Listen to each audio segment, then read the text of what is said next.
Grill sandwich की शुरुआत हुई थी 1920 के दशक में अमेरिका में। ये उस समय का व्यापारिक परिस्थितियों में एक नया और स्वादिष्ट विकल्प था। लोग अपने स्वाद के प्राथमिकताओं के अनुसार अलग अलग सामग्री का उपयोग करके इसे तैयार करते थे। इसका मुख्य उद्देश्य स्वाद और विशेषता और आकर्षण देना था। जैसे जैसे समय बीतता गया, ग्रिल सैंडविच की पॉपुलैरिटी और भी बढ़ती गई और ये दुनिया भर में फैल गया।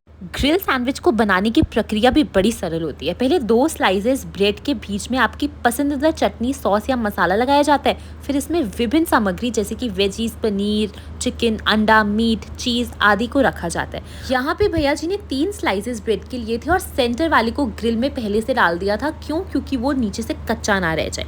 ग्रिल सैंडविच का लुभाव और स्वाद उसकी विविधता में है। ये लगभग हर देश में अपना अपना स्वाद और स्थानीय सामग्री का उपयोग करके बनाया जाता है। जैसे अमेरिका में बटर और चीज़ का उपयोग किया जाता है, वहीं भारत में अधिकतर लोग अचार और चटनी के साथ स्वादिष्ट सैंडविच का आनंद लेते हैं। ये विभिन्न राज्यों और क्षेत्रों में अपने अपने रूप में बनाया जाता है।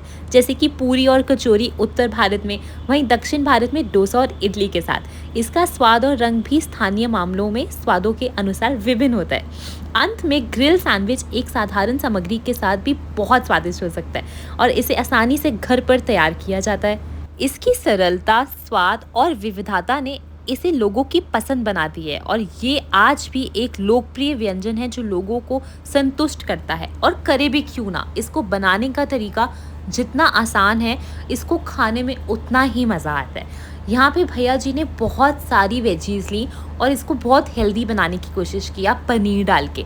जिसमें भी पनीर डाला जाता है वो तो अपने आप हेल्दी हो जाती है चीज़। तो मैंने भैया जी से पूछा कि आप कितने टाइम से यहाँ पे काम कर रहे हैं, तो उन्होंने बोला मुझे 6 साल हो गए हैं, लेकिन ये वाला सैंडविच इतने लोगों को पसंद नहीं आता। क्योंकि ये हम बहुत हेल्दी बनाते हैं। तो जो भी जिम पीपल हैं, जो भी डाइट कॉन्शियस हैं, वो लोग तो इसको बहुत खुशी से खाते हैं। हमने इसमें मेयो डाल के उन लोगों के लिए भी ये अच्छा बनाने की कोशिश की है जिनको चीज़ वाला खाना और पिज़्ज़ा वगैरह बहुत पसंद आता है। क्योंकि कहते हैं हमारे दिल्ली में ना लोगों को हेल्दी इतना पसंद नहीं आता। मैंने भैया जी को बोला नहीं, यहाँ भी काफ़ी डाइट कॉन्शियस लोग आपको मिलेंगे। बट भैया ने कहा हमारे पास ऑर्डर आते हैं तो सब बोलते हैं भैया एक्स्ट्रा चीज़ डाल देना।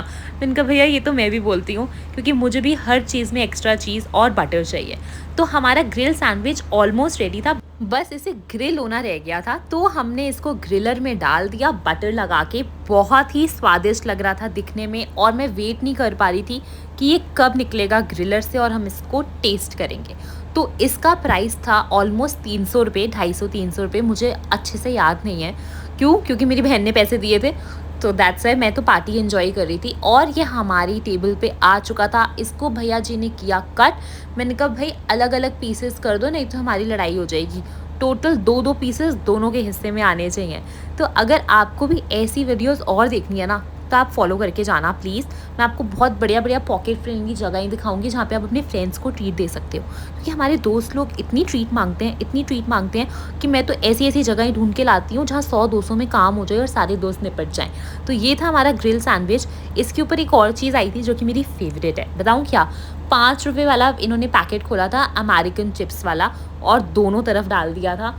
बहुत यम लग रहा था। मुझे ना सैंडविच से ज़्यादा चिप्स अच्छे लगे क्योंकि मेरे फेवरेट हैं। फिर हमने कहा चलो इसकी फीलिंग देखते हैं। तो मैंने अपने ब्रदर को बोला कि भाई खोल के दिखाओ कितना बढ़िया दिखता है ये। इसके अंदर इतनी फीलिंग थी, इतना अच्छा लग रहा था। फिर मैंने कहा अपने भैया को कि इसको खोल के भी दिखाओ कि चीज़ पुल दिखना चाहिए। तो चीज़ पुल के साथ इतना कुछ दिख रहा था इसके अंदर कि सच में 250 रुपये वर्थ लग रहे थे पे करने, क्योंकि बहुत यम लग रहा था। तो अगर आपको भी ये खाना है तो आपको आना पड़ेगा दिल्ली विवेक विहार में बेकर्स डिलाइट। सो मुझे भी फॉलो करके जाना प्लीज़। Bye bye.